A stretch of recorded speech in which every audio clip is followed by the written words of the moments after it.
Thank you very much. Have a seat and let's get right to it. My first guest has made headlines this week when it was reported that he was an FBI informant in their war against the mafia.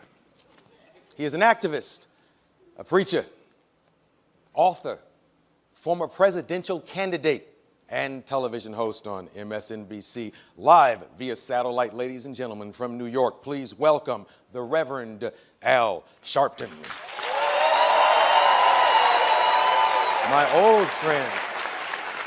Reverend Al Sharpton, they're using the term confidential informant number 7 in the public this week. You are always number 1 in my heart, sir. And our hearts. Confidential informant number 1 to us. Well, I think, first of all, I don't accept the whole premise of the story, but I do accept that we had the right to fight the mob.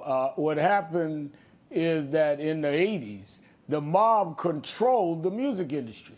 And when I, at a youth group at that time, began challenging some of the concert promotion and others, a guy came from out in Los Angeles and threatened me. I called some federal agents who had months before tried to come after me in a boxing investigation that went nowhere, tried to scare me. I said, these are the kinds of things you ought to check. And we went after these guys. If you threaten me and I call the cops, I'm not snitching on you. I'm your victim. I'm not your partner. You can only snitch on people you down with. And I think we are not thugs and gangsters. We do not have the obligation to protect people that are trying to hurt us and break the law, and we shouldn't apologize about that. By the way, Reverend, I remember sitting in a dressing room with you and James Brown at a show called Solid Gold. That was when all this began, right? Yeah, and James Brown and a lot of artists never got paid, never was treated right, because the mob used to control that industry and people would get beat out their money, their royalties. And when I stand up and say, wait a minute, you threaten me, I'm gonna try to do something about it, I'm the bad guy. When have you ever heard of somebody being wrong for going and trying to stop mobsters? I should get a ticker-tape parade.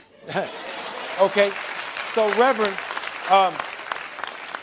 all that being said, are you afraid today?